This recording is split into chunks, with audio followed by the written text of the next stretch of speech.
So I recently had the opportunity to read the H. John Hall biography of Anthony Trollope, and it was quite an experience. I'm really glad I finally got the opportunity to do that. Um, Learned a lot of things that were fascinating and that I didn't know before. Um, and going into it, I kind of felt like I've kind of learned a lot about Trollope over the years. I've read probably about two-thirds of his total output. Back when I was an undergrad, the critical writing sample I wrote when I was applying to graduate programs was on He Knew He Was Right. One of my dissertation chapters was on Castle Richmond. So, I've kind of gotten to know a good deal about him over the years, both from just reading his novels and from reading a lot of, scholarship on Trollope. But I'd never read a full biography before. I think the most I'd ever read was just passages from the Glendinning bio. But yeah, finally got to do it, and it was really good. I think there's a lot of things that are interesting. Um, I've always been a huge fan of Mr. Scarborough's Family. It's one of my absolute favorite Trollope novels, and it's the one I often recommend people read. One of the ones that's a little lesser known, but really, really good. And so it's kind of really gratifying for me to learn that, like, contemporary readers and reviewers also really, really liked that one. Um, Something that really fascinated me that's like really interesting but not actually surprising at all when you think about it is the fact that, like, from like the late 60s until his death, Trollope had decided he was just going to read a ton of Renaissance dramatists. I think ended up reading something like 270, I think, Renaissance dramas. Just very, very studiously, like, going through all of them. And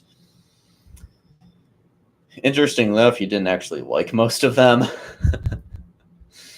um, I think the fact that he, like, took it upon himself to do that, it's part of, I think that fits nicely with Hall's kind of overall sort of argument that, like, part of one of the sort of implicit arguments in the biography that Trollope was actually more of an intellect than is typically acknowledged.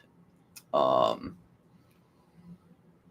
but yeah, he, got very, very deep into, the Renaissance dramas, and um, partly because he was looking for potentially interesting plot ideas and characters. Um, I hadn't realized just how terrible his life was before he moved to Ireland. I mean, I'd kind of gotten a sense of that, but I didn't know just how bad it was.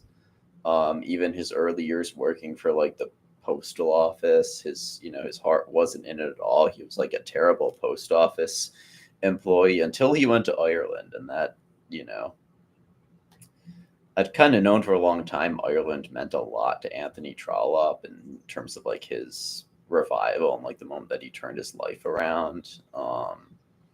So that's, like, particularly interesting to get more insights on that. Um, I hadn't realized that, like, his use of facetious names, kind of like you would see in, like, old, like, restoration dramatists, was something he actually got some pushback on from, like, early reviews of his work. Um, Probably my favorite passage from the entire book is the one where Hall sort of comments on that. Let's see if I can pull it up. Yeah. On the other hand, Trollope paid no attention to the caution about facetious names. Until the very end, he would use names like Blowhard and Flutie for musicians, Slow and Bideawhile for lawyers, Filgrave and Rearchild for physicians, Midlothian and Aldreich for titled Scottish families, Neefit for a tailor, Sir Damask Monogram for a rich parvenu. His notion, a very old one, was that in comedy it did no harm to remind people that this was a make-believe world.